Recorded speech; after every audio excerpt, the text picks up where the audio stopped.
Constitution या फिर Indian polity या फिर पॉलिटिकल साइंस एक सब्जेक्ट है सामान्य अध्ययन में। आजकल यहाँ से जो सवाल पूछे जा रहे हैं उसमें खूब प्रयोग किए जा रहे हैं। नॉर्मल सवाल, एक समय था कि इंडियन पॉलिटी में बहुत नॉर्मल सवाल पूछे जाते थे जिसका उत्तर हर कोई दे देता था। हाल के वर्षों में आपने ध्यान दिया होगा नॉर्मल टाइप के सवाल नहीं पूछे जा रहे हैं, कुछ विशेषज्ञ टाइप के सवाल आपसे पूछे जाते हैं। यहाँ मैं शुरुआत करना चाहूँगा भारत में संसदीय प्रणाली, या विशेष रूप से हम कह सकते हैं कि भारत में शासन का स्वरूप, भारत में कौन सी शासन प्रणाली है, शासन का स्वरूप क्या है, यहाँ से हम स्टार्ट करते हैं और थोड़ा इसे समझने का प्रयास करते हैं। बाकी बातें भी होंगी धीरे धीरे, ठीक है। भारत में शासन प्रणाली का स्वरूप, भारतीय संविधान में अनुच्छेद 1 में क्या कहा गया है कि भारत राज्यों का एक संघ होगा। भारत राज्यों का संघ होगा। भारत को दो नामों से पुकारा गया है अनुच्छेद 1 में। भारत अर्थात इंडिया, है ना, भारत अर्थात इंडिया राज्यों का एक संघ होगा। दुनिया में जितने भी संघात्मक संविधान होते हैं, संघात्मक संविधान से मतलब एक ऐसे संविधान जिसमें दो स्तरीय शासन प्रणाली की स्थापना की गई है, एक केंद्र स्तर पर और दूसरे राज्य स्तर पर। जब किसी देश में केंद्र स्तर पर और राज्य स्तर पर, इन दोनों स्तरों पर लोकतंत्र की स्थापना हो तो उसे हम कहते हैं संघात्मक संविधान। तो दुनिया में जितने भी संघात्मक संविधान है वहां पर दो तरह की शासन प्रणाली पाई जाती है, या हम कह सकते हैं कि जितने भी संसदीय लोकतंत्र हैं वहां पर दो तरह के शासन प्रणाली की स्थापना की गई है। एक अध्यक्षात्मक, आप मेरी बात को सुनकर बहुत ही आसानी से नोट कर सकते हैं, जरूरी नहीं कि व्हाइट बोर्ड पे सब कुछ लिखा जाए। तो सभी संघात्मक संविधानों में दो तरह की शासन प्रणाली की स्थापना की गई है। पहला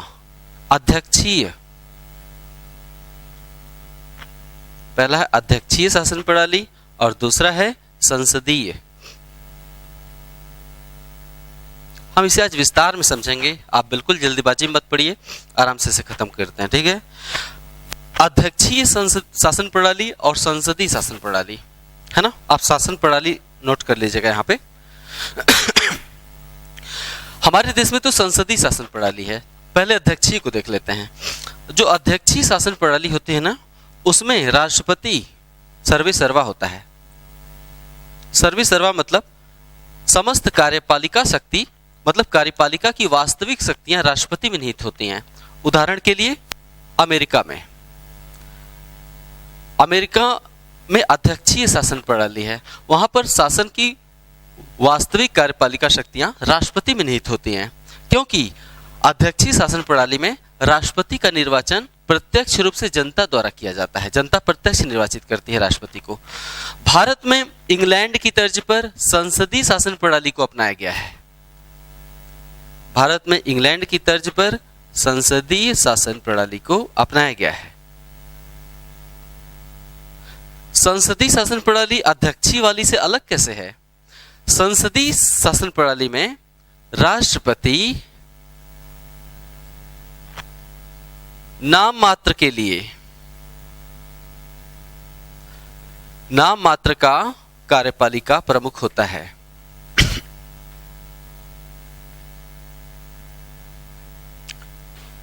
राष्ट्रपति नाम मात्र का कार्यपालिका प्रमुख होता है।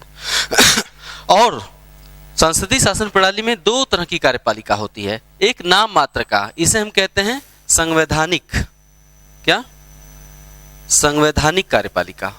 मतलब संविधान में ऐसा ही लिखा है, संविधान में लिखा गया है, संविधान के अनुच्छेद 53 में लिखा गया है। पहले तो संविधान के अनुच्छेद 52 में लिखा गया है कि भारत का एक राष्ट्रपति होगा, फिर 53 में लिखा गया है संघ की समस्त कार्यपालिका शक्तियां राष्ट्रपति में निहित होंगी, ऐसा अनुच्छेद 53 में लिखा गया है। और राष्ट्रपति स्वयं अथवा अपने अधीनस्थ अधिकारियों के माध्यम से कार्यपालिका शक्ति का प्रयोग करेगा, 53 में कहा गया है। लेकिन सच क्या है? ये तो संवैधानिक है, संवैधानिक कार्यपालिका की बात हो रही है, जबकि वास्तविक कार्यपालिका, भारत में जो संसदीय शासन प्रणाली है उसमें वास्तविक कार्यपालिका शक्ति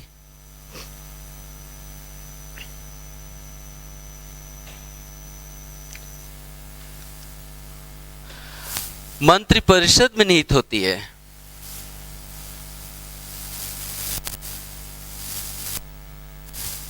वास्तविक कार्यपालिका शक्ति मंत्रिपरिषद में निहित होती है, जिसका प्रमुख कौन होता है?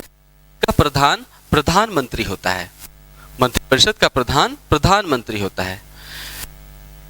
संसदीय शासन प्रणाली में राष्ट्रपति नाम मात्र का कार्यपालिका प्रमुख होता है, यानी संवैधानिक कार्यपालिका राष्ट्रपति में निहित है, लेकिन वास्तविक कार्यपालिका प्रधानमंत्री के नेतृत्व में मंत्रिपरिषद में निहित होती है। यही है संसदीय शासन प्रणाली। संसदीय शासन प्रणाली में राष्ट्रपति देश का संवैधानिक प्रमुख होता है। देश का संवैधानिक प्रमुख कौन होता है? राष्ट्रपति। संघ के समस्त कार्य किसके नाम से किए जाएंगे? राष्ट्रपति के नाम से। मंत्रिपरिषद या प्रधानमंत्री द्वारा लिए गए सभी निर्णय किसके माने जाएंगे? राष्ट्रपति के निर्णय माने जाएंगे। देश का संवैधानिक प्रमुख, राज्य का प्रमुख राष्ट्रपति होता है, यानी राष्ट्रपति देश की एकता, अखंडता और शक्ति का प्रतीक होता है। राष्ट्रपति जो हमारा होता है वो देश की एकता, अखंडता और शक्ति का प्रतीक होता है और वह देश का प्रथम नागरिक होता है। इसलिए संघ के समस्त कार्य राष्ट्रपति के नाम से किए जाते हैं। लेकिन संसदीय शासन प्रणाली में जो वास्तविक होता है, यानी वास्तविक शक्तियां, एक मिनट मैंने साइलेंट करना भूल गया था।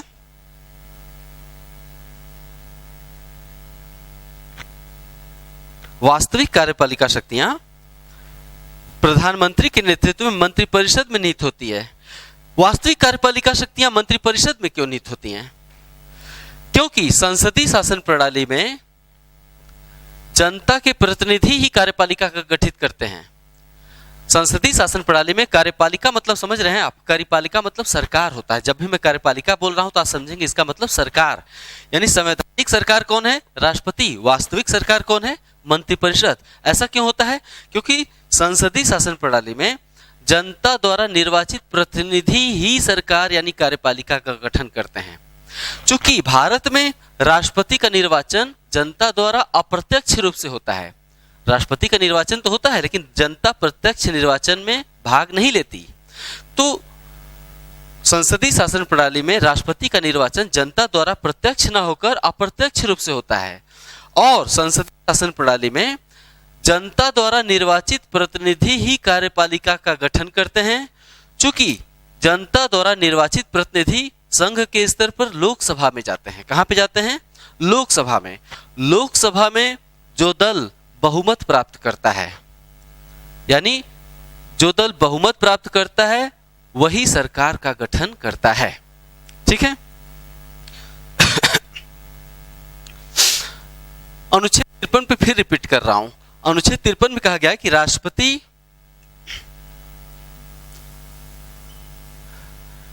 देश की समस्त 53 में कहा गया है देश की समस्त कार्यपालिका शक्ति राष्ट्रपति में निहित होगी, जिसका प्रयोग वह स्वयं अथवा अपने अधीनस्थ अधिकारियों के माध्यम से करेगा। स्वयं से मतलब स्वयं अथवा अधीनस्थ अधिकारी कौन है? मंत्रिपरिषद, यानी प्रधानमंत्री के नेतृत्व में मंत्रिपरिषद। जिस इस कार्यपालिका शक्ति का प्रयोग या तो स्वयं या फिर अपने अधीनस्थ अधिकारियों के माध्यम से करेगा, ऐसा संविधान में लिखा है। लेकिन सच कुछ और है। सच यह है कि राष्ट्रपति सलाह से ही काम करेगा। जब भी मंत्रिपरिषद राष्ट्रपति को कुछ सलाह देगी तो राष्ट्रपति उस अनुसार काम करेगा। यह कहां लिखा गया है? आइए आगे देखते हैं। अनुच्छेद 74 पे आते हैं।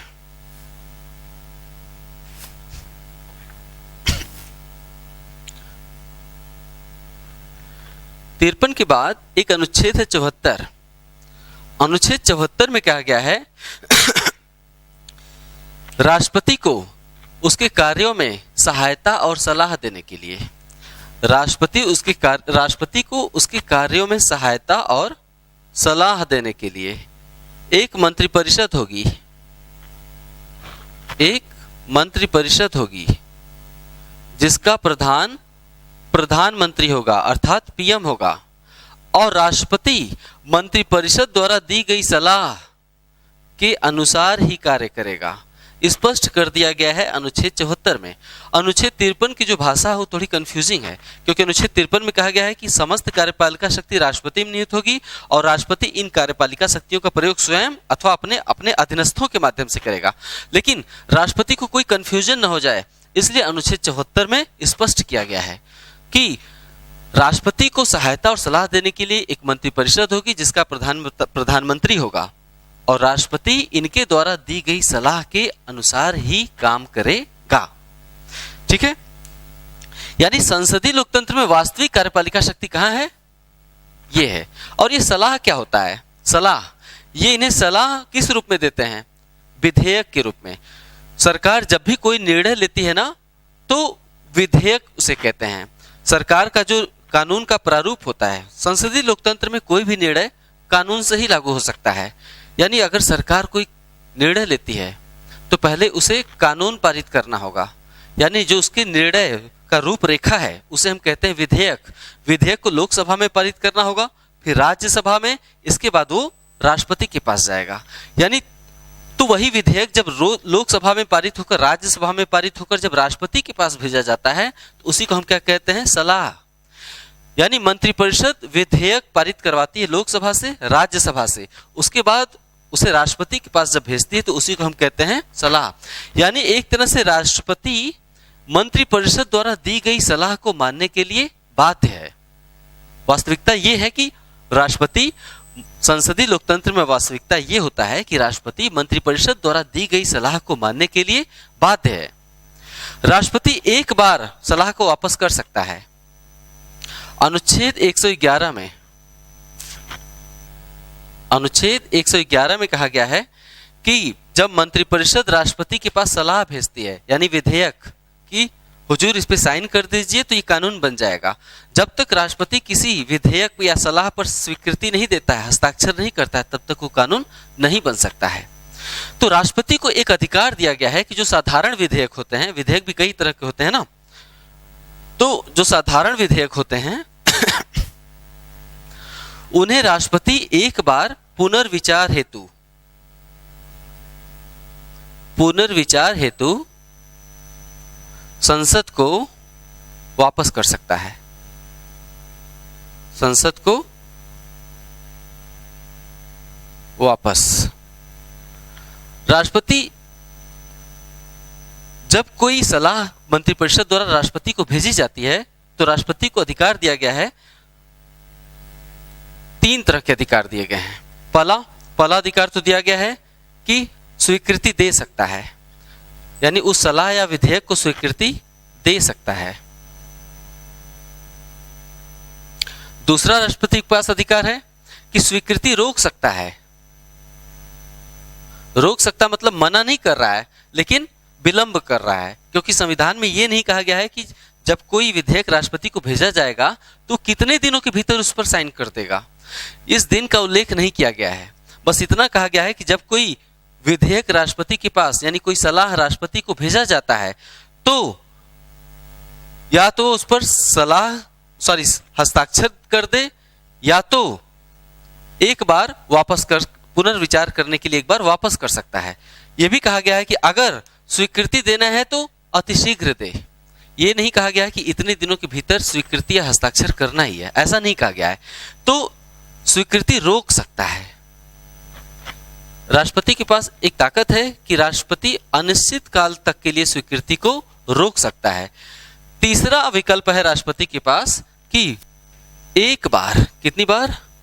अनुच्छेद 11 में ही लिखा गया है, एक बार सलाह को पुनर्विचार हेतु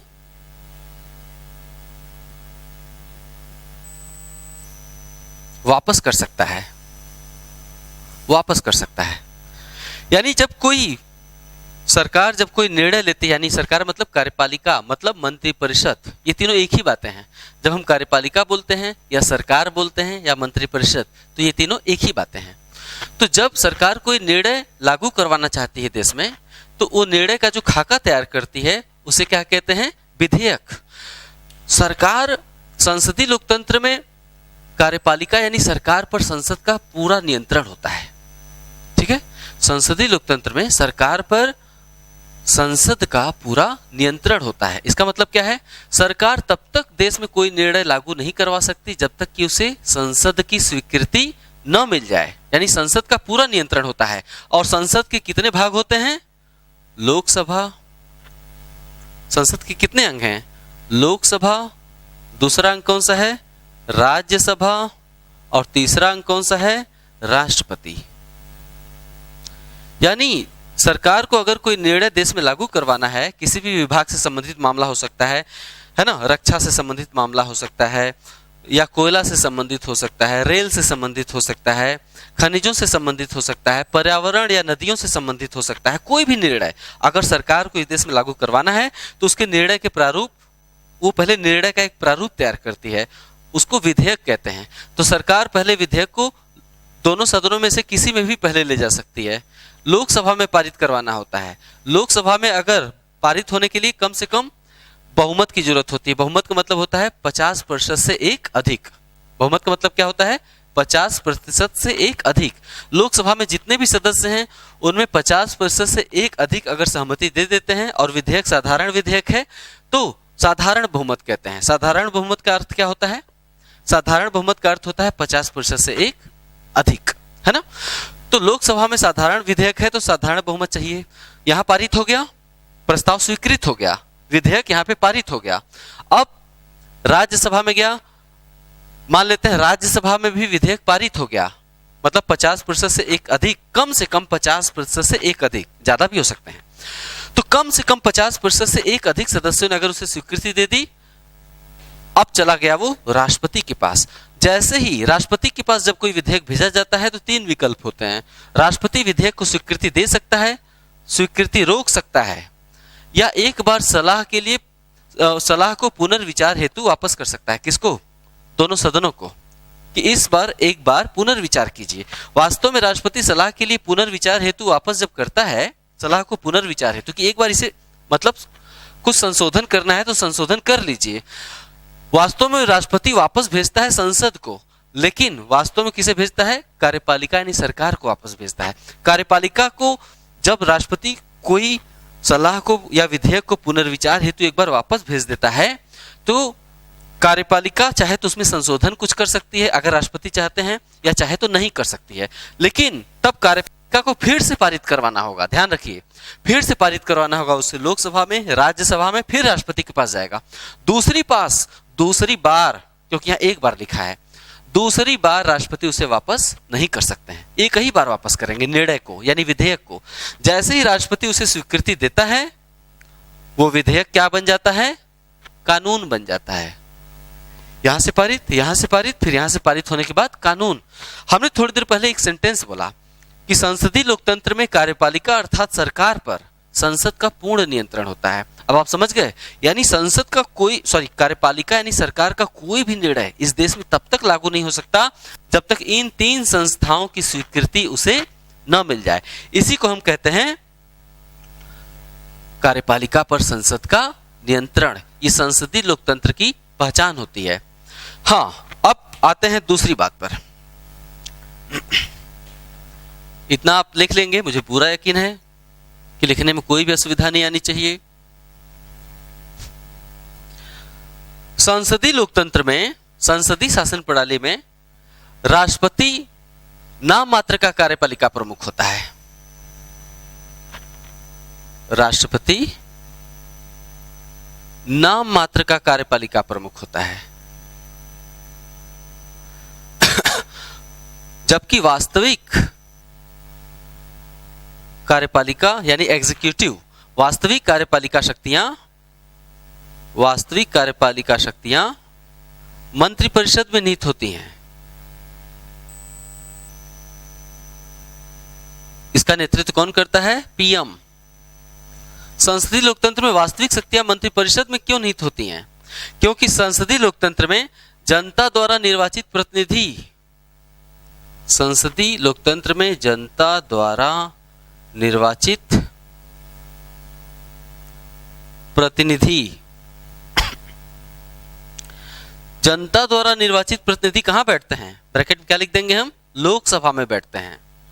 लोकसभा की सदस्य संख्या कितनी है? निर्वाचित सदस्य कितने जाते हैं? 543। लोकसभा में निर्वाचित सदस्यों की संख्या कितनी है? 543। जनता द्वारा निर्वाचित प्रतिनिधि ही सरकार, ब्रैकेट में कार्यपालिका।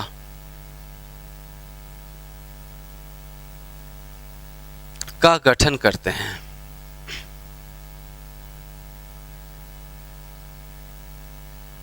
ठीक है, सरकार का गठन कौन करता है? जनता द्वारा निर्वाचित प्रतिनिधि। लोकसभा में जो बहुमत प्राप्त दल होता है, लोकसभा में आम चुनाव के बाद, ऐसे लिखिए, 5 वर्ष बाद, प्रत्येक 5 वर्ष बाद, प्रत्येक 5 वर्ष बाद लोकसभा में बहुमत प्राप्त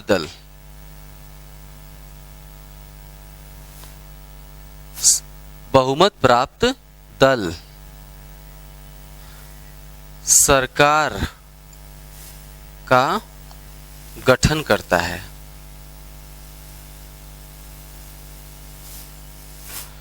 ठीक है, प्रत्येक 5 वर्ष बाद लोकसभा में, 5 वर्ष बाद निर्वाचन होता है। लोकसभा में 543 सदस्य पहुंचते हैं। ये निर्वाचन होता कैसा है, आइए इसे थोड़ा समझा देते हैं। पहले ये जान लीजिए कि लोकसभा में बहुमत प्राप्त दल सरकार का गठन करता है। जनता ने 543 सदस्य भेजे। चूंकि भारत में दलीय प्रणाली लागू है, अलग अलग दल के प्रतिनिधि प्रत्येक निर्वाचन क्षेत्र में चुनाव लड़ते हैं। अगर कुल निर्वाचन क्षेत्रों में सबसे ज्यादा विश्वास या सबसे ज्यादा सदस्य लोकसभा में जिस पार्टी के पहुंचेंगे, वही पार्टी सरकार बनाएगी। तो जो बहुमत प्राप्त दल है ना, अपना नेता चुनता है। बहुमत प्राप्त दल क्या चुनता है? अपना नेता। जो बहुमत प्राप्त दल का नेता है, उसे हम क्या कहेंगे? प्रधानमंत्री। यानी लोकतंत्र, संसदीय लोकतंत्र में सर्वे सर्वा कौन है? प्रधानमंत्री। यहां तक कि मंत्री परिषद का गठन भी प्रधानमंत्री ही करता है।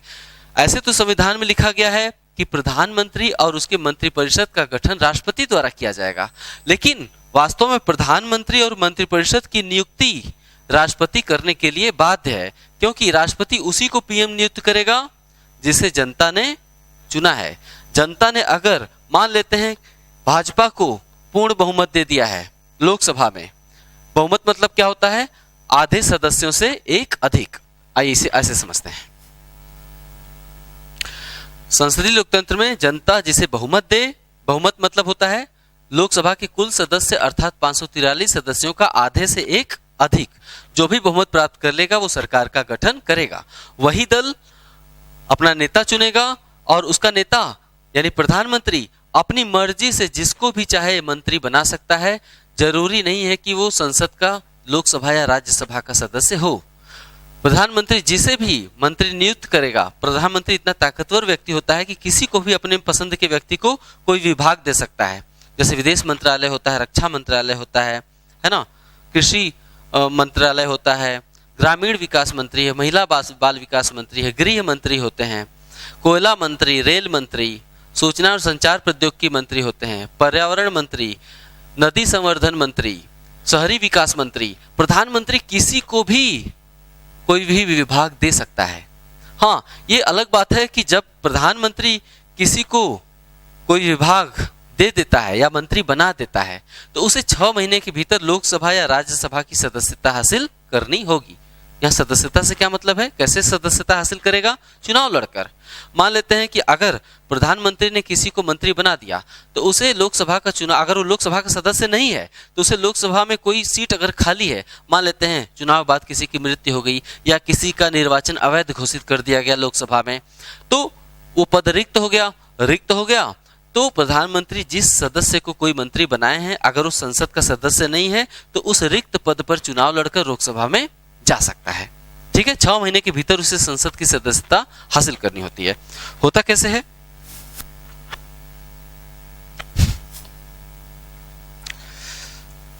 पूरे देश को 543 निर्वाचन क्षेत्रों में बांट गया है। यह है इंडिया।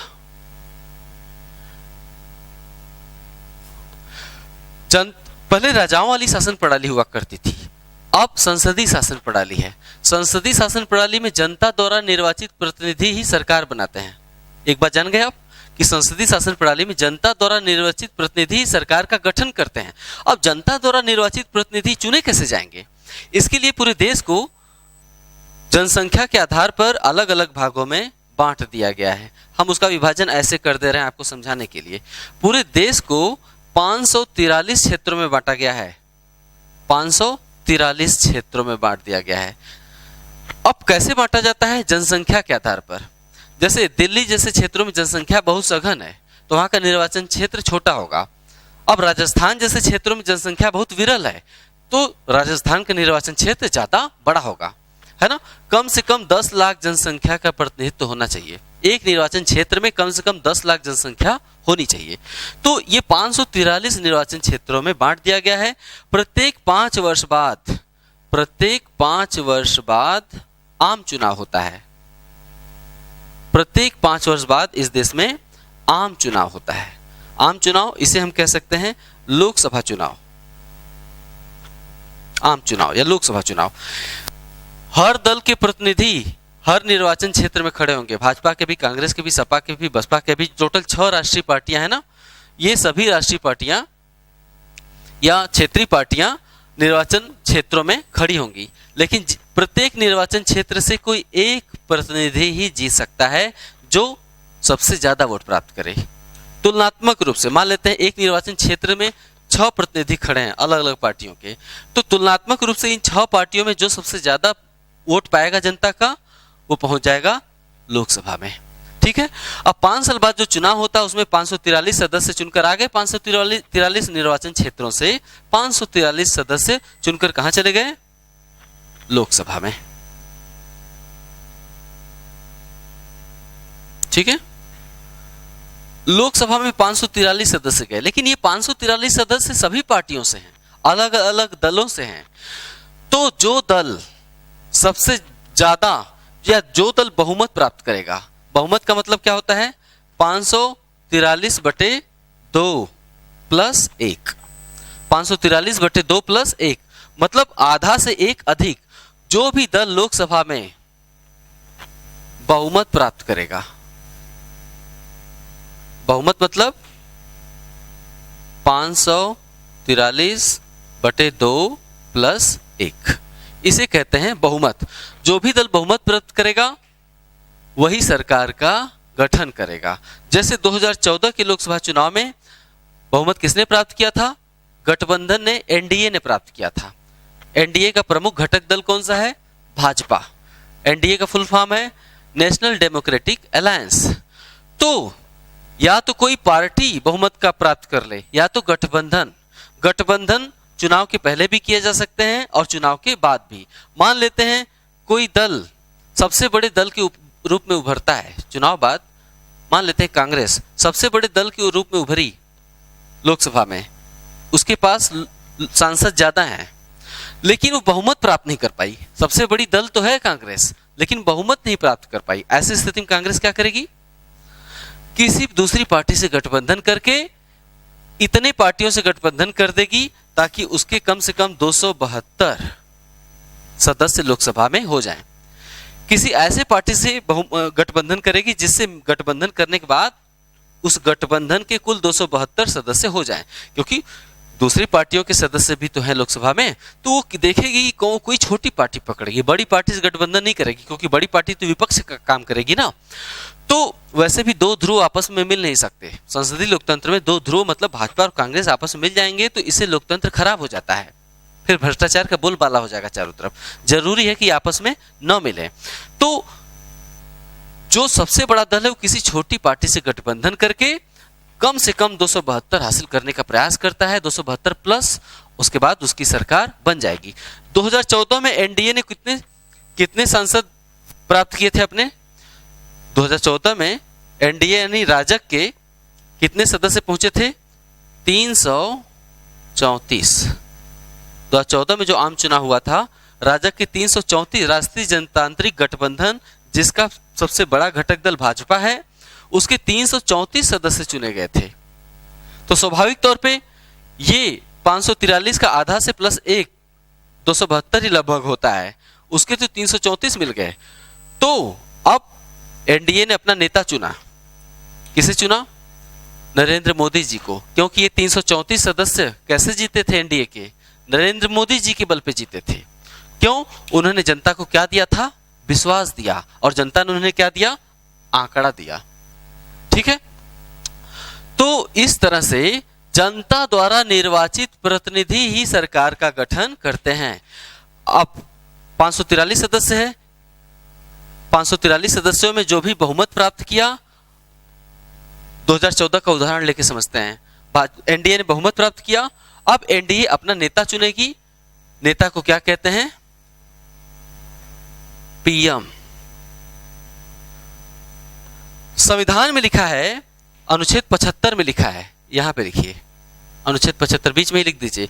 अनुच्छेद 75 में लिखा है कि राष्ट्रपति अपनी कार्यपालिका शक्ति के प्रयोग में, राष्ट्रपति अपनी कार्यपालिका शक्ति के प्रयोग में प्रधानमंत्री की नियुक्ति करेगा।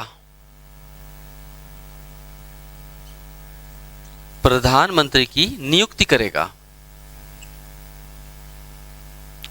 और प्रधानमंत्री की सलाह से, और प्रधानमंत्री की सलाह से मंत्रिपरिषद के सदस्यों की नियुक्ति करेगा।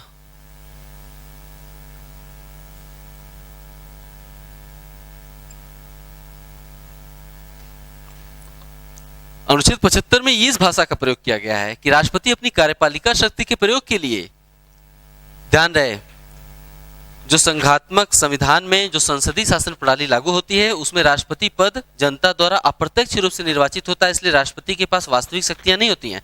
हालांकि संविधान में सत्ता का प्रतीक किसे दिखाया गया है, राष्ट्रपति को। समस्त काम संघ के राष्ट्रपति के नाम से किए जाएंगे, सरकार द्वारा लिए गए निर्णय राष्ट्रपति के माने जाएंगे। इसीलिए संविधान में यह भी कहा गया है कि प्रधानमंत्री की नियुक्ति राष्ट्रपति करेगा और प्रधानमंत्री की सलाह से मंत्रिपरिषद के अन्य सदस्यों की नियुक्ति करेगा। लेकिन वास्तव में राष्ट्रपति प्रधानमंत्री की नियुक्ति करने के लिए बाध्य है। राष्ट्रपति प्रधानमंत्री की नियुक्ति में अपनी पसंद नहीं बता सकता है कि मेरी पसंद के व्यक्ति तो वो है, मैं उन्हें ही प्रधानमंत्री बनाऊंगा, ऐसा राष्ट्रपति नहीं कहेगा। राष्ट्रपति उसी को प्रधानमंत्री नियुक्त करने के लिए बाध्य है। किसको, जिसे बहुमत प्राप्त दल ने, जिसे लोकसभा में बहुमत प्राप्त दल ने अपना नेता चुना है, उसी को राष्ट्रपति प्रधानमंत्री नियुक्त करेगा। और प्रधानमंत्री अपनी पसंद के व्यक्तियों को मंत्रिपरिषद का सदस्य चुनेगा। उन्हें भी शपथ ग्रहण कौन कराएगा, राष्ट्रपति। यानी प्रधानमंत्री जिसे भी मंत्री बनाना चाहे, राष्ट्रपति उसी की नियुक्ति करेगा। यानी यहां पे प्रधानमंत्री और उसके मंत्रियों की नियुक्ति कौन कर रहा है, राष्ट्रपति। लेकिन वास्तविक क्या है कि राष्ट्रपति उसी की नियुक्ति करता है जिसे लोकसभा में बहुमत प्राप्त दल अपना नेता चुनता है। तो संसदीय प्रणाली में, अब आगे आप लिख देंगे एक लाइन कि संसदीय शासन प्रणाली में जनता के प्रतिनिधि यानी जनता द्वारा निर्वाचित प्रतिनिधि ही सरकार का गठन करते हैं। ठीक है, और संसदीय लोक शासन प्रणाली का दूसरी पहचान क्या है, दूसरी पहचान है कि संसदीय शासन प्रणाली में कार्यपालिका अर्थात सरकार पर संसद का नियंत्रण होता है। यानी इसका अर्थ क्या हुआ कि कोई भी विधेयक या अपना निर्णय उससे पहले लोकसभा में पारित करवाना होगा, फिर राज्यसभा में, फिर राष्ट्रपति जी से पारित करवाना होगा। इसे कहते हैं संसद का कार्यपालिका पर पूर्ण नियंत्रण। एक पहचान और है संसदीय लोकतंत्र की, क्या, जो कार्यपालिका होती है ना, वो लोकसभा के प्रति सामूहिक रूप से जिम्मेदार होती है। कार्यपालिका मतलब मंत्रिपरिषद और प्रधानमंत्री, उसी को कार्यपालिका कहते हैं। तो तीसरी पहचान क्या है कि कार्यपालिका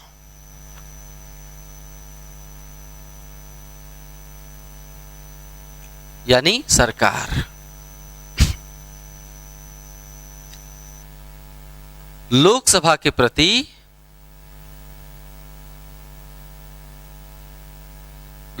प्रति सामूहिक रूप से उत्तरदायी होती है।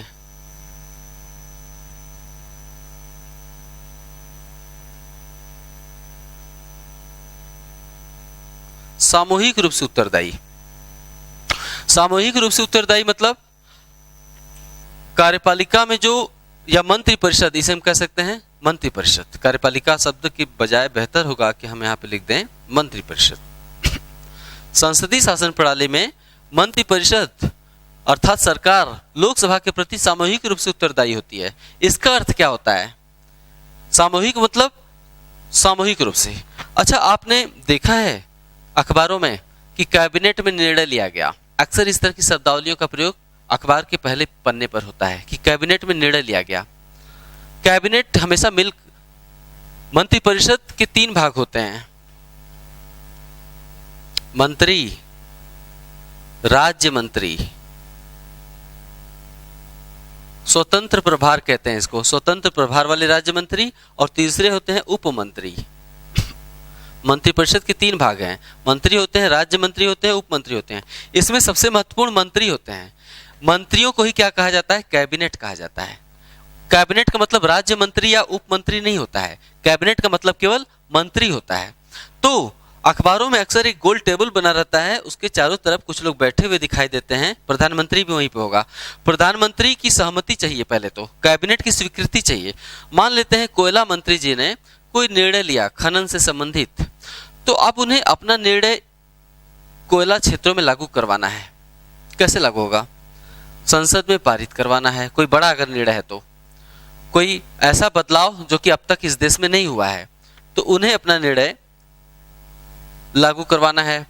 तो पहले संसद में पारित करवाना, तो बाद में पहले कैबिनेट की स्वीकृति चाहिए कि प्रधानमंत्री जी और बाकी सदस्य उनके निर्णय से सहमत हैं या नहीं। अगर प्रधानमंत्री जी और कैबिनेट के बाकी मंत्री सहमति दे देते हैं तो इसे हम कहते हैं कैबिनेट ने निर्णय मंजूर कर लिया। अब कैबिनेट जब किसी निर्णय को मंजूर कर ली तो कोयला मंत्री जी अपना निर्णय का जो प्रारूप है यानी विधेयक ले जाएंगे लोकसभा में पारित करवाने के लिए, लोकसभा में ले जाएंगे। आमतौर पे तो सरकार बनी है तो लोकसभा में उसे बहुमत प्राप्त है तभी तो सरकार बनी है। किसी भी दल को लोकसभा में बहुमत है तभी तो उसकी सरकार है। तो अविश्वास का यहाँ सवाल खड़ा नहीं होता, लेकिन कभी कभी अविश्वास उसे झेलना पड़ सकता है। कैसे? लोकसभा में उनका निर्णय पारित होने के लिए 50% प्लस 1 सदस्यों की अनुमति चाहिए। साधारण बहुमत से पारित कराना है लोकसभा में। लेकिन अगर लोकसभा में उनका निर्णय पारित नहीं हो पाया, कुल सदस्यों का कितने सदस्य हैं? 543। 2 सदस्य और होते हैं, आप जानते होंगे, राष्ट्रपति 2 सदस्य अपनी तरफ से मनोनीत कर सकता है लोकसभा में। तो अगर 50% से एक अधिक सदस्यों की स्वीकृति नहीं मिली उनके निर्णय को, तो इसका मतलब जानते हैं, इसे हम कहते हैं अविश्वास। कि इस सरकार को लोकसभा का विश्वास नहीं प्राप्त है, इसे हम कहते हैं अविश्वास। अगर सरकार का कोई भी निर्णय लोकसभा में गया और पारित नहीं हो पाया तो इसका मतलब क्या होता है? उसी दिन सरकार का गिर जाना। सरकार उसी दिन गिर जाएगी, फिर से नई सरकार गठित की जाएगी, क्योंकि वर्तमान जो कैबिनेट है और प्रधानमंत्री हैं उन्हें लोकसभा का विश्वास प्राप्त नहीं है। लोकसभा में जो 543 सदस्य थे उन्होंने, उनके कम से कम आधे सदस्यों ने उनके निर्णय को स्वीकृति नहीं दी। यानी एक भी मंत्री का अगर निर्णय स्वीकृत नहीं हो पाता है लोकसभा में तो पूरी की पूरी सरकार गिर जाती है। इसे ही हम कहते हैं मंत्रिपरिषद लोकसभा के प्रति सामूहिक रूप से उत्तरदायी है। इसे सामूहिक उत्तरदायित्व का सिद्धांत कहते हैं। ठीक है।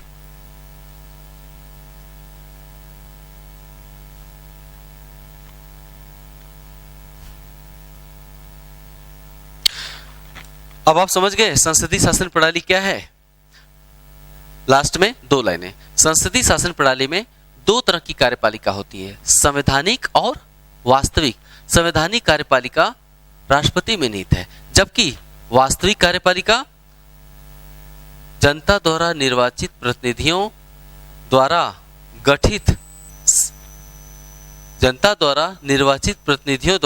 गठित मंत्रिपरिषद में निहित होती है। ये वास्तविक कार्यपालिका होती है। ठीक है।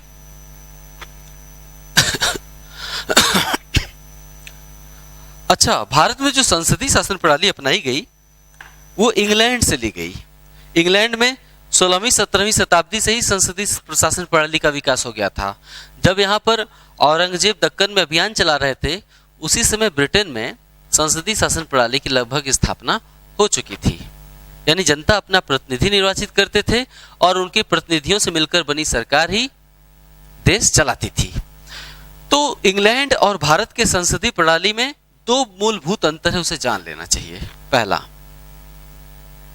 इंग्लैंड और भारत के संसदीय प्रणाली में दो मूलभूत अंतर है। पहला अंतर कौन सा है? पहला अंतर है कि जो इंग्लैंड की संसद होती है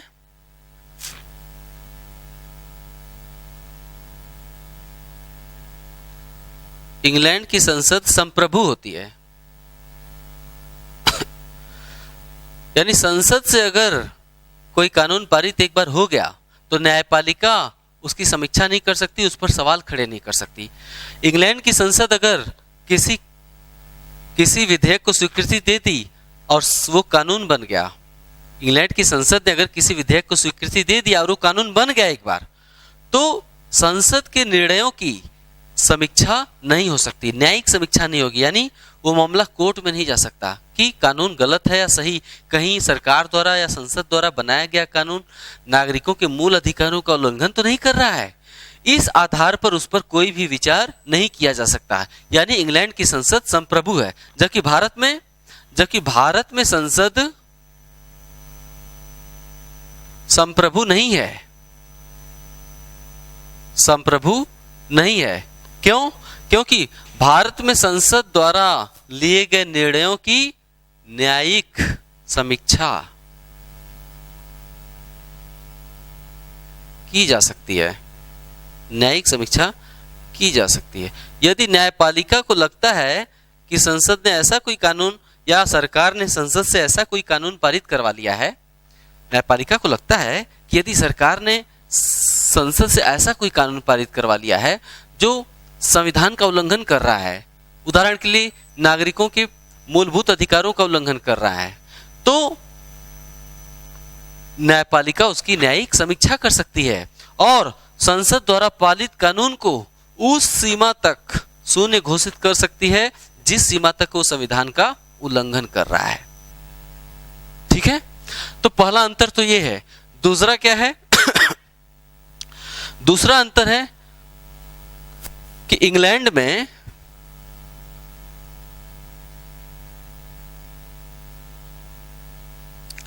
संसद और राजतंत्र, इंग्लैंड में संसद और राजतंत्र का समन्वय किया गया है। इंग्लैंड में क्या किया गया है? संसद और राजतंत्र। इंग्लैंड की जनता अपने राजा से बहुत प्यार करती है ना। वहां पर एक ही वंश का लंबे समय तक शासन रहा है। तो जब संसद का निर्माण हो रहा था, संविधान का निर्माण वहां पे जब हो रहा था, तो संविधान में यह प्रावधान किया गया कि हम अपनी विरासत को नहीं भूलेंगे। तो वहां की जनता अपने राजा का सम्मान करती है। तो जनता ने, यानी जनता द्वारा निर्वाचित संविधान सभा ने निर्णय किया, संविधान सभा ने वहां की, इंग्लैंड की, कि हमारे यहाँ राष्ट्रपति जनता द्वारा प्रत्यक्ष या अप्रत्यक्ष रूप से निर्वाचित नहीं होगा, हमारे यहाँ राष्ट्रपति वंशानुगत होगा, यानी राजा, हमारा राजा ही राष्ट्रपति होगा और राजा का लड़का ही राष्ट्रपति होगा। तो इसे हम कहते हैं संसद और राजतंत्र का समन्वय। यानी इंग्लैंड में लोकसभा है, हाउस ऑफ पीपुल, नहीं, हाउस ऑफ लॉर्ड्स। लोकसभा को वहां क्या कहते हैं? हाउस ऑफ लॉर्ड्स, और हाउस ऑफ पीपुल, दो वहां पे नाम देते हैं। तो अपनी भाषा में इसे समझ लेते हैं। वहां पे भी लोकसभा है, राज्यसभा है। वहां की संसद के 3 अंग होते हैं ना, संसद के 3 अंग हमेशा होंगे ही होंगे, एक लोकसभा, राज्यसभा, और वहां पे संसद का तीसरा अंग जो राष्ट्रपति होता है, इंग्लैंड की बात कर रहा हूं, राष्ट्रपति जनता द्वारा निर्वाचित नहीं होगा, बल्कि कहां से होगा? राजतंत्र का उत्तराधिकारी।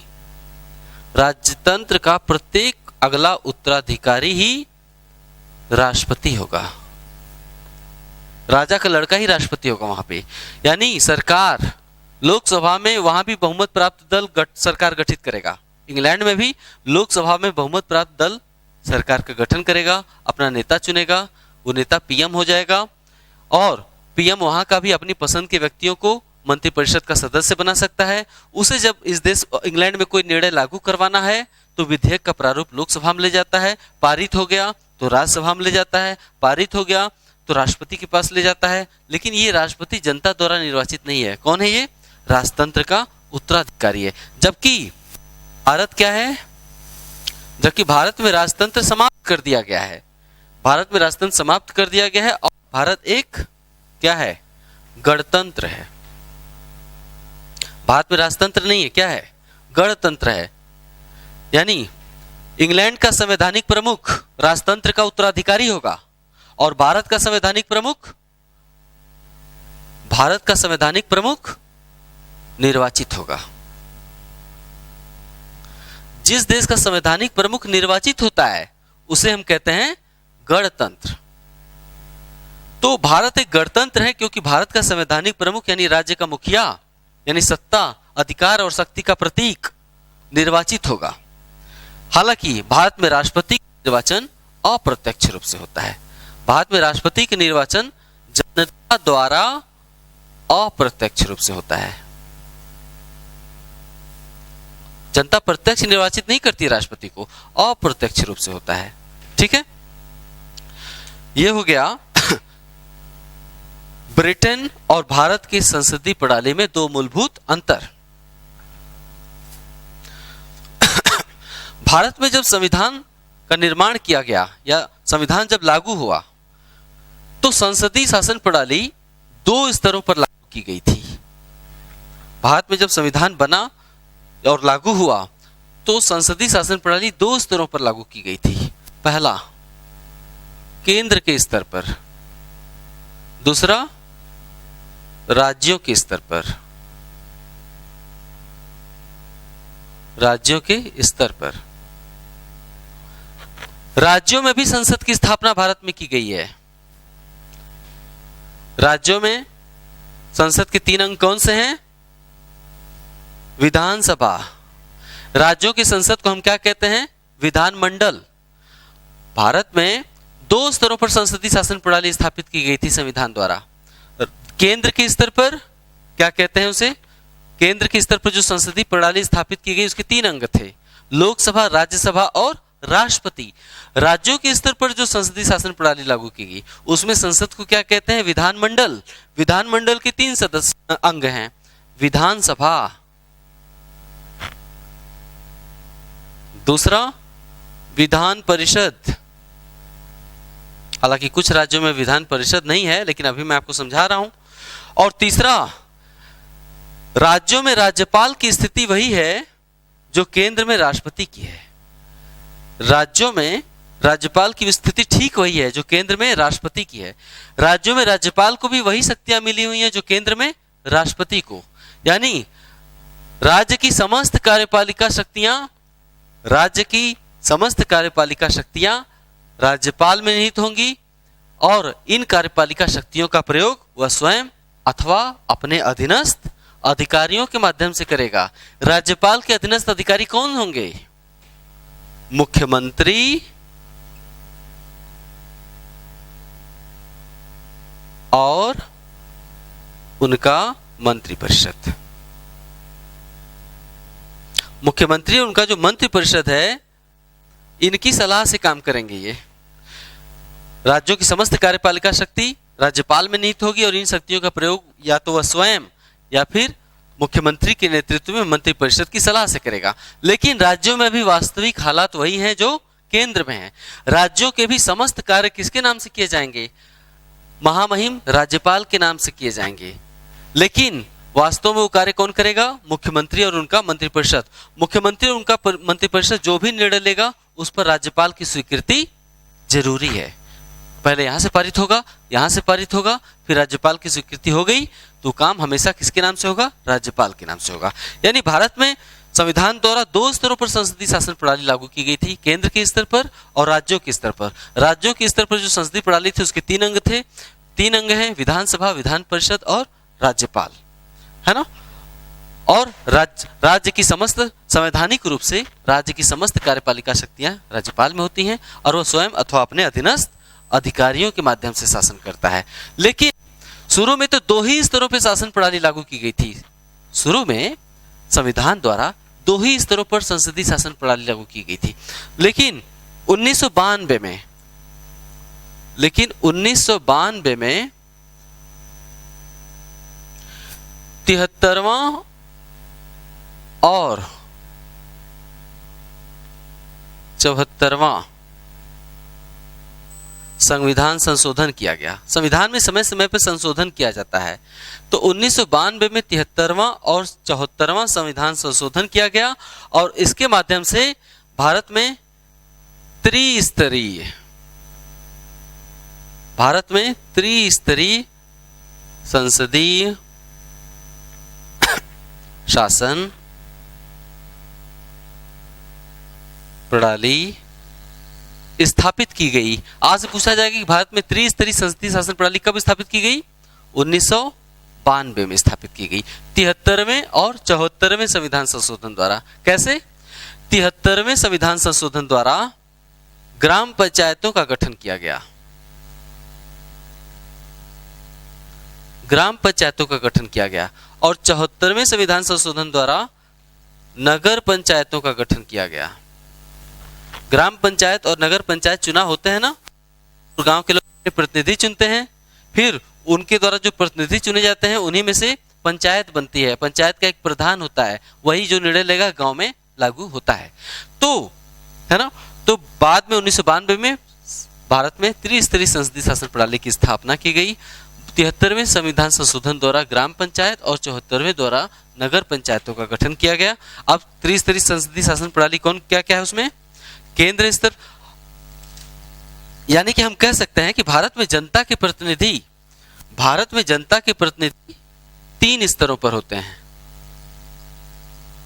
जनता के प्रतिनिधि 3 स्तरों पर होते हैं, केंद्र के स्तर पर, राज्य के स्तर पर और स्थानीय स्तर पर। ठीक है ना? अब आइए आगे देखते हैं।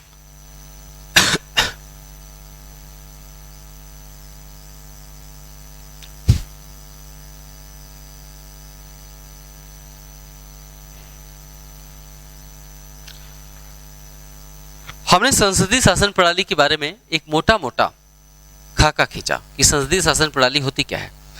अब तक आपने कई बार कार्यपालिका शब्द सुना। आइए अब हम संघ की कार्यपालिका के बारे में पढ़ते हैं। कार्यपालिका मतलब सरकार। हमारे यहाँ सरकार कौन है? अब कार्यपालिका के बारे में थोड़ा सा विस्तृत ज्ञान लेते हैं। तो हेडिंग हम डाल दिए संघ की कार्यपालिका।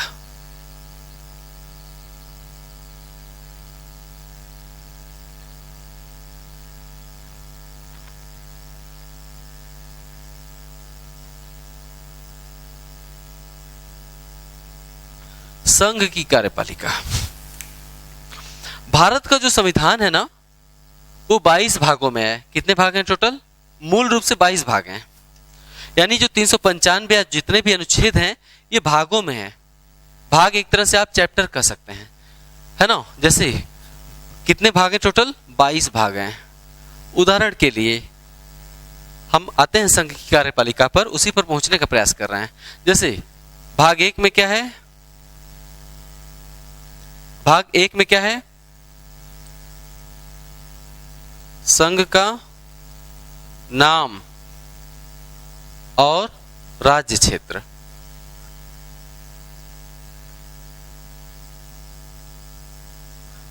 कहां से कहां तक? अनुच्छेद 1 से अनुच्छेद 4 तक। भाग 1 संघ का नाम और राज्य क्षेत्र कहां से कहां तक है? अनुच्छेद 1 से अनुच्छेद 4 तक। भाग 2 में क्या है? भाग 2 में नागरिकता संबंधी प्रावधान में बताया गया है कि कौन इस देश का नागरिक होगा और कौन नहीं होगा। तो भाग 2 में है नागरिकता संबंधी प्रावधान। कहां से कहां तक? अनुच्छेद 5 से 11 तक।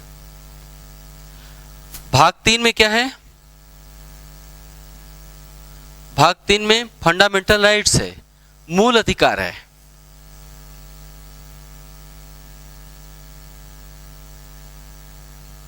मूल अधिकार है कहां से कहां तक? अनुच्छेद 12 से लेकर अनुच्छेद 35 तक। भाग 4 में क्या है?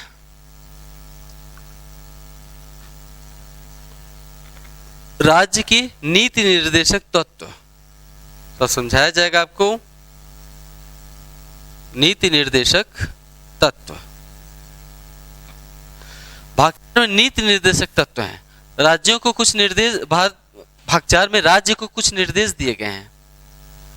राज्य को कुछ निर्देश दिए गए हैं, हालांकि वो निर्देश बाध्यकारी नहीं है, लेकिन निर्देश दिए गए हैं कि आप क्या काम करना है और कैसे करना है। कोई अवधि तय नहीं की गई है, लेकिन राज्य को कल्याणकारी बनाने के लिए संविधान द्वारा राज्य को निर्देश दिया गया है कि आप इन लक्ष्यों को प्राप्त करने का प्रयास करेंगे भविष्य में। जब संविधान बन रहा था तो भाग 4 में नीति निर्देशक तत्व बनाकर उसमें सरकार को, राज्य को कुछ निर्देश दे दिए गए कि आप इन लक्ष्यों को शीघ्र से शीघ्र प्राप्त करने का प्रयास करेंगे। हालांकि वो निर्देश बाध्यकारी नहीं है, सरकार उन्हें मानने के लिए बाध्य नहीं है, लेकिन चूंकि लोकतंत्रों में हर 5 साल बाद चुनाव होता है तो जनता सरकार से पूछती है कि हुजूर आपने इन 5 सालों में किया क्या। तो कहीं ना कहीं से एक नैतिक दबाव रहता है नीति निर्देशक तत्व जो निर्देश दिए गए हैं। तो नीति निर्देशक तत्व कहां से कहां तक है, भाग 4 कहां से कहां तक है, अनुच्छेद 36 से लेकर 51 क तक है, सॉरी 36 से लेकर 51 तक है। इसके बाद भाग 4 पहले तो नहीं था, बाद में एक भाग 4 क बना दिया गया। 42वां संशोधन द्वारा भाग 4 क बनाकर क्या जोड़ा गया, भाग 4 क में मूल कर्तव्य। मूल अधिकार तो थे, लेकिन मूल संविधान में कर्तव्य परिभाषित नहीं किए गए थे, निर्धारित नहीं किए गए थे। बाद में सरकार ने संविधान में संशोधन करा के नागरिकों के मूल कर्तव्य बनाए और उन्हें भाग 4 में जोड़ा गया। मूल कर्तव्य ये किस अनुच्छेद में है, अनुच्छेद 51 क, एक ही अनुच्छेद में है ये, ठीक है, अनुच्छेद 51 क। ये हो गया भाग 4। अब हम आते हैं भाग 5 पर।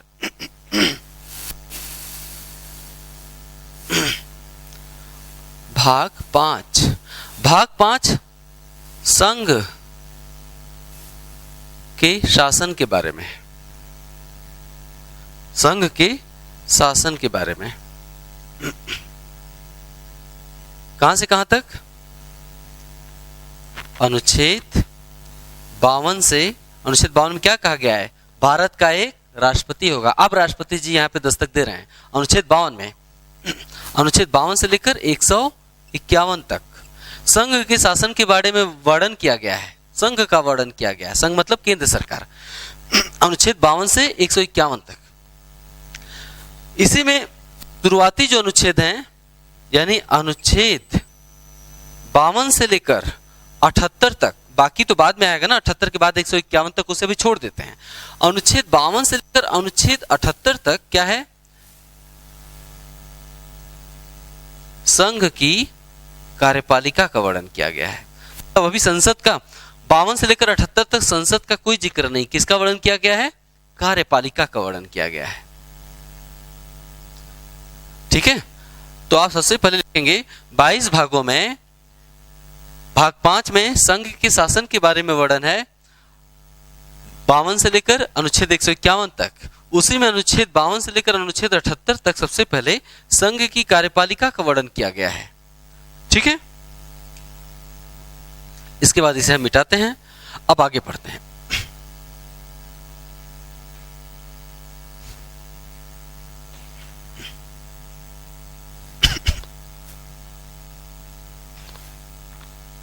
अब सवाल ये उठता है कि संघ की कार्यपालिका में कौन कौन आता है कौन कौन से अधिकारी आते हैं। कार्यपालिका मतलब सरकार। संघ की कार्यपालिका में निम्नलिखित शामिल हैं, कौन कौन। पहला, राष्ट्रपति। दूसरा, उपराष्ट्रपति। तीसरा, राज्यपाल। चौथा, संघ के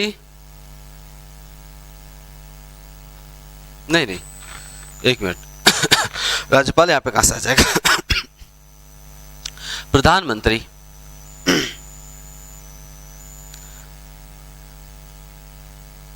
संघ की कार्यपालिका में इतने अधिकारी शामिल हैं, राष्ट्रपति, उपराष्ट्रपति, प्रधानमंत्री, संघ के मंत्री जिन्हें प्रधानमंत्री नियुक्त करता है, और पांचवा एक अधिकारी है महान्यायवादी। महान्यायवादी वास्तव में कोई मंत्री नहीं होता है, बल्कि क्या होता है, सरकार का कानूनी सलाहकार। इसके बारे में मैं बाद में बात करूंगा, इनकी बारी भी जल्दी आएगी। ये सरकार के कानूनी सलाहकार होते हैं। सरकार जब भी कोई काम करती है तो इनसे एक बार सलाह लेती है कि कहीं मैं किसी कानूनी पचड़े में तो नहीं फंसूंगा, क्योंकि कानून केवल जनता पे लागू नहीं होता है, सरकार पे भी लागू होता है। सरकार कोई गलत काम करेगी तो नप सकती है, इसलिए सरकार समय समय पर महान्यायवादी जी से सलाह लेती रहती है। ठीक है, तो ये है सरकार संघ की कार्यपालिका के सभी प्रमुख पदाधिकारी। अब इन पदाधिकारियों में सबसे महत्वपूर्ण कौन है? राष्ट्रपति।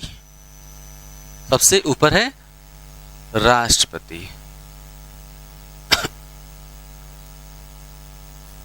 अब हम राष्ट्रपति का अध्ययन करेंगे। राष्ट्रपति के बारे में वर्णन कहां से कहां तक है? अनुच्छेद 52 से लेकर 62 तक।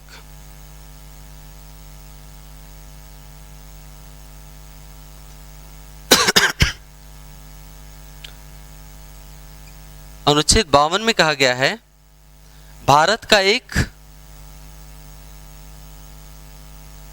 राष्ट्रपति होगा, भारत का एक राष्ट्रपति होगा। यह अनुच्छेद 52 में कहा गया है।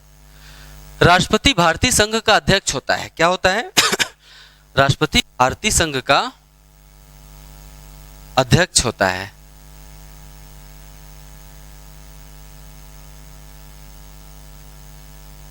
राष्ट्रपति राज्य प्रमुख होता है। राज्य मतलब यहां देश है। राष्ट्रपति राज्य का मुखिया होता है, संवैधानिक मुखिया होता है। राज्य प्रमुख होता है। संघ, भारतीय संघ का अध्यक्ष है, राज्य का संवैधानिक प्रमुख है, देश का प्रथम नागरिक है,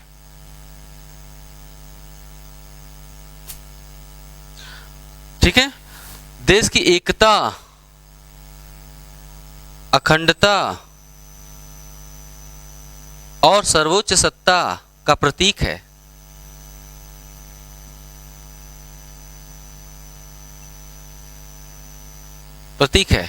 अनुच्छेद 53 में क्या कहा गया है? अब अनुच्छेद 53 में आते हैं। अनुच्छेद 53 में कहा गया है कि संघ की समस्त कार्यपालिका शक्तियां राष्ट्रपति में निहित होंगी और जिनका प्रयोग राष्ट्रपति स्वयं अथवा अपने अधीनस्थ अधिकारियों के माध्यम से करेगा। यह कहा गया अनुच्छेद 53 में। नोट करके लिखेंगे आप। 53 में कहा गया है कि संघ की समस्त कार्यपालिका शक्तियां राष्ट्रपति में निहित होंगी, जिनका प्रयोग वह स्वयं या अपने अधीनस्थ अधिकारियों के माध्यम से करेगा। नोट करके यहां पे लिखिए। लेकिन अनुच्छेद 74 में स्पष्ट किया गया है, कि राष्ट्रपति को उसके कार्यों में सहायता और सलाह देने के लिए एक मंत्रिपरिषद होगी, जिसका प्रधानमंत्री होगा और राष्ट्रपति मंत्रिपरिषद की सलाह के अनुसार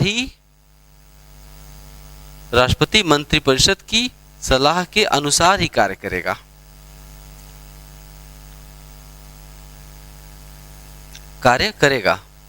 यानी राष्ट्रपति मंत्रिपरिषद की सलाह के अनुसार कार्य करने के लिए बाध्य है, क्योंकि संसदीय लोकतंत्र में वास्तविक शक्तियां जनता द्वारा निर्वाचित प्रतिनिधियों से मिलकर बनी सरकार में होती है, न कि राष्ट्रपति में।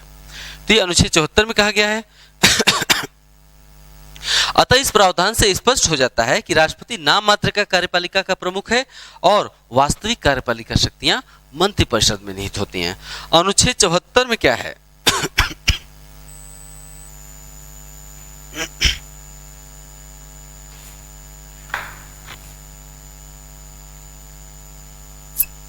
अनुच्छेद 74 में 54, 53 तक तो आपने देखा ना। अनुच्छेद 54 में है राष्ट्रपति का निर्वाचक मंडल। इस पर बात की जाएगी। पहले आप सारे अनुच्छेद देख लीजिए। राष्ट्रपति का निर्वाचक मंडल। अनुच्छेद 55 में क्या है? राष्ट्रपति के निर्वाचन की रीति।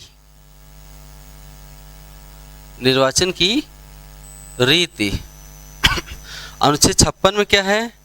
राष्ट्रपति की पदावधि। अनुच्छेद 57 में क्या है? पुनर्निर्वाचन हेतु पात्रता, पुनर्निर्वाचन हेतु पात्रता मतलब एक ही राष्ट्रपति फिर से निर्वाचित हो सकता है कि नहीं, इस बारे में वर्णन किसमें है? अनुच्छेद 57 में बातचीत की जाएगी। अनुच्छेद 58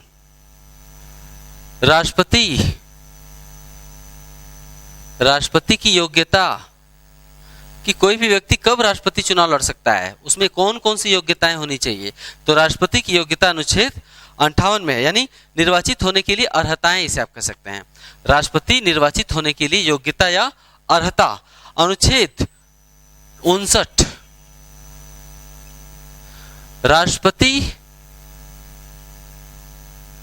पद के लिए शर्तें, राष्ट्रपति पद के लिए कुछ शर्तें भी रखी गई कि राष्ट्रपति ये होगा और वो नहीं होगा, क्या करेगा और क्या नहीं करेगा। तो राष्ट्रपति पद के लिए कुछ शर्तें रखी गई अनुच्छेद 59 में, सब पे बात की जाएगी। अनुच्छेद 60 में क्या है? अनुच्छेद 60 में है राष्ट्रपति का शपथ या प्रतिज्ञा, शपथ या प्रतिज्ञान, सब पे बात की जाएगी। राष्ट्रपति का शपथ, आप जानते हैं कि हमारे संविधान में 12 अनुसूचियां हैं, जिनमें से अनुसूची 3 में संघ और राज्यों के सभी प्रमुख पदाधिकारियों के शपथ का प्रारूप दिया गया है। किस अनुसूची में? अनुसूची 3 में, 12 अनुसूचियों में से अनुसूची 3 में संघ और राज्यों के सभी प्रमुख पदाधिकारियों के शपथ का प्रारूप दिया गया है। लेकिन राष्ट्रपति की शपथ का प्रारूप अनुसूची 3 में नहीं है। राष्ट्रपति की शपथ का प्रारूप केवल अनुच्छेद 60 में है। अनुच्छेद 61 में क्या है? राष्ट्रपति पर महाभियोग,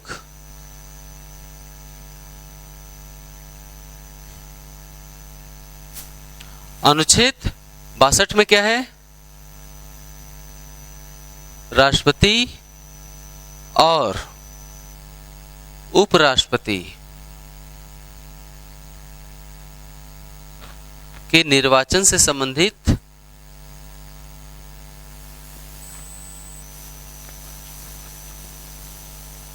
विवाद। राष्ट्रपति और उपराष्ट्रपति के निर्वाचन से संबंधित विवाद संक्षेप में जान लीजिए। हमारे यहाँ राष्ट्रपति या उपराष्ट्रपति कोई चुन लिया गया, बाद में पाया गया कि ये निर्वाचन के लिए अवैध, ये इनका निर्वाचन अवैध है, यानी ये योग्यता ही निर्धारण करते थे और इन्हें राष्ट्रपति निर्वाचित कर लिया गया। तो राष्ट्रपति या उपराष्ट्रपति के निर्वाचन से संबंधित विवादों का निर्णय कौन करेगा? सुप्रीम कोर्ट करता है, और इस बारे में सुप्रीम कोर्ट का निर्णय अंतिम होता है, उस पर सवाल नहीं खड़े किए जाएंगे। तो इन सब बातों का अध्ययन हम अगली वीडियो में करेंगे, एक साथ इसे खत्म कर देंगे, ठीक है? अगले वीडियो का आप इंतजार करिए। तब तक के लिए इसे आप सुनकर अच्छे से लिख लीजिएगा, काम की चीजें हैं, आगे और काम की बातें की जाएंगी। तब तक के लिए नमस्कार।